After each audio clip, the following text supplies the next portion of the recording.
दोस्तों, आपको जानकर हैरानी होगी कि सहदेव ने आखिर दुर्योधन को युद्ध का मुहूर्त क्यों बताया था। दुर्योधन ने सहदेव से क्या पूछा था, ये सारी बातें हम आज इस वीडियो में करने वाले हैं, तो वीडियो को पूरा जरूर देखना। स्वागत है आपके अपने चैनल एक्सट्रीम मिथ पे। अगर आप चैनल पे नए हो तो चैनल को सब्सक्राइब जरूर कर लेना और बेल आइकन को ऑन कर देना, जिससे हमारे आने वाले वीडियो की नोटिफिकेशन आपको मिलती रहे। दोस्तों, पांडव और कौरवों की सेना में कितने राजा थे और उनके पास कितनी अक्षौणी सेना थी, उसका सबसे पहले वर्णन करते हैं। पांडव पक्ष में विराट राजा 3 क्षौणी सेना लेकर आते हैं। 2 क्षौणी सेना पांडवों के मामा मद्रराज शल्य पांडवों को देते हैं और 2 क्षौणी सेना लेकर राजा द्रुपद पांडवों की सहायता करने आते हैं। ऐसे में पांडवों के पास कुल 7 क्षौणी सेना हो जाती है। पांडव के पक्ष में द्रुपद राजा, विराट राजा, धृष्टद्युम्न, शिखंडी, घटोत्कच पुत्र मेघवर्ण, मायावी घटोत्कच, वीर अभिमन्यु, 5 पांडव और छठे भगवान श्री कृष्ण। उनके साथ सुभद्रा, द्रौपदी और द्रौपदी के 5 पुत्र, साथ में है वृद्ध कुंता जी। पांडव के रहने का कोई ठिकाना नहीं था, इसीलिए वो सब उनके साथ शिविर में रहने आते हैं। तब दुर्योधन अपनी 11 अक्षौणी सेना लेकर हस्तिनापुर से निकलता है।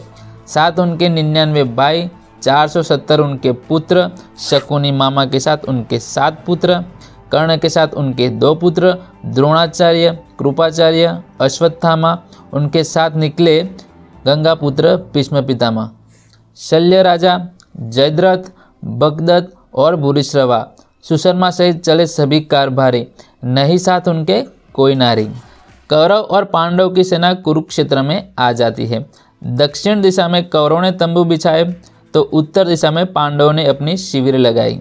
संध्या काल के दरमियान दुष्ट बुद्धि दुर्योधन सभा का आयोजन करता है। दुर्योधन पितामह भीष्म से पूछता है, कब युद्ध का आरंभ करना है। आप बोले उसी दिन युद्ध का आरंभ करेंगे और उसी दिन मैदान में खड़ा रणस्तंभ करेंगे। तब भीष्म पितामह बोले, अरे भाई, मैं नहीं हूँ त्रिकाल ज्ञानी।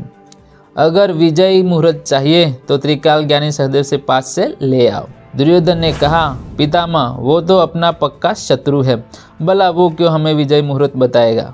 तब भीष्म पितामह बोले, तुम्हारे लिए वो शत्रु होगा, वो अपनी सती माँ का सच्चा पुत्र है, वो तुम्हें कभी गलत मुहूर्त नहीं बताएगा। पितामह भीष्म की बात मानकर दुर्योधन तैयार हो जाता है और सहदेव की शिविर में आ जाता है। सहदेव ने तब प्रणाम किया और आने का कारण पूछते हैं। दुर्योधन ने कहा, युद्ध का मुहूर्त पूछने आया हूँ आपसे, मेरा बोला हुआ वचन निभाए। हमारे और आपके युद्ध में हम जीते आपसे और आप हार जाओ हमसे, ऐसा मुहूर्त बताइए। तब सहदेव सोचता है, मैं कैसे इनके साथ विश्वासघात करूँ। मुझ पर भरोसा करिए, मुझसे पूछने आया है। अगर गलत मुहूर्त बताओ तो मुझे पाप लगेगा, तो किस लिए मैं अपना सत्य त्यागूं। हमारी रक्षा करने बैठे हैं श्री कृष्ण मुरारी। यह सोच के सहदेव दुर्योधन को शुभ मुहूर्त बताता है।